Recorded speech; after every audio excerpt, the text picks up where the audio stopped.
Alright, let's get into the interior linemen, and this is the only video I'm doing today. I decided to combine the edge rushers and linebackers into one day worth of videos. Let's get right into this. Let's start off with Villa. Sorry if I pronounced that wrong, from Washington. At the point of attack, this kid is scary. You do not want to be the lineman that's facing him at the point of attack. He's powerful, and he's very flexible. That's a dangerous combination for an interior lineman. That means they're not going to get twisted around as easily as you would expect. And bull rushing ability, he's really good at that. Offensive lineman, it's always tough when you're dealing with a bull rush unless you are very, very strong. However, against double teams, he's not particularly good. We're trying to figure out how to get out of them. Blocking schemes, he's not particularly good at diagnosing what they are. And he's got a below average get off. What that means is, once the ball's snapped, he's not as quick as a lot of linemen are. That can be a disadvantage with a quarterback like a Tom Brady that's able to get that ball out very quick. And that's something to keep in mind.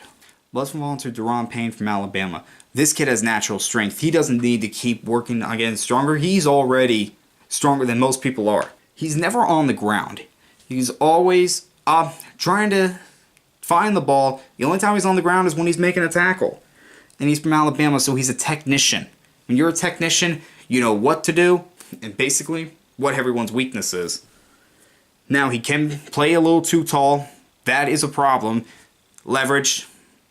The shorter you are, the more leverage you're probably going to get. Change of direction. Not particularly good with that. He needs to work on. And pass rushing after the first step. If that first step is disrupted, he's not going to recover as quickly as a lot of other linemen would. Let's move on to Taven Bryan from Florida. He's athletic. When you're athletic and a lineman, that's going to work against offensive linemen that aren't particularly as athletic. Burst off the ball. When that ball's snapped, he's got that burst where he's going to find it quickly. He's going to get off his block quickly. He's going to find the ball. He's tough and determined. When you're an offensive lineman and you're tough to go along with determined, that's scary for an offensive lineman. That means, one, they're not going to go down as easily, and two, they're going to keep fighting until they get to that ball carrier. Now, production. It's not where you want it to be. He's gifted athletically, but he did not have the production you want him to have. He only had 65 total tackles and only 5.5 sacks. Not what you want to see out of a guy coming out of college. He needs to work on keeping his head up. If you don't have your head up, a ball carrier can just run right around you, and you can't see him. And power and contact balance. He doesn't have the power and contact balance that you would like. Let's move on to a small school product. Nathan Shepard from Fort Hays State. He's self-aware. He knows what he's good at, what he's not, and how he can fix it. That's a team player right there. An athlete with flexible hips. Scary combination. You're not going to go down as easily, and you're not going to get turned around as easily. And he's still growing. This is a guy that has not reached his full potential yet. He's a developmental player. So he's not going to have an immediate impact. He's going to take a few years to get to where you want him to be as a starter. And he's also got a problem with a feel for blocking schemes. They need to teach him what to expect with certain teams and their linemen. And hands. He needs to work on using his hands more often when he's trying to get off of blocks. When you're a defensive lineman, your hands can be a really good weapon to use if you know how to use them. Let's move on to Harris Phillips from Stanford. Double teams. He's good with double teams. He will recover easily and he can get off of them. He's active and determined. He's never going to stop looking for that ball.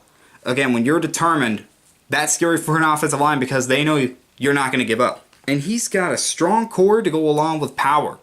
Now, he's got a high center of gravity. That's not good to have when you're a defensive lineman. You have a low center of gravity, that's going to cause problems. He's on the ground too often. He needs to work on standing his ground, not getting thrown around, and just stay up. And he's another guy that needs to work on using his hands as a weapon when he's trying to get off of blocks. Finally, we have Derek Noddy from Florida State. He's got a low center of gravity. Great to have. With a low center of gravity, it's easier to get leverage and off of your blocks. Snap quickness. When that ball's snapped, he's up and trying to get off his block right away. And his eyes are always up. When your eyes are always up, it's easier to see where that ball carrier is going.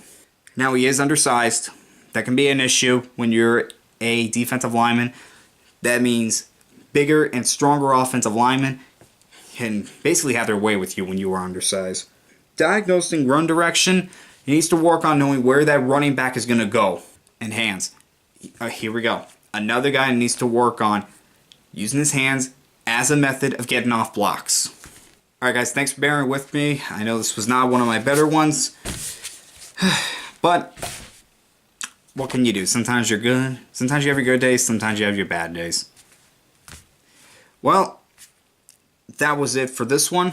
I only have 2 more videos to do, and then it is my mock draft. See you next time.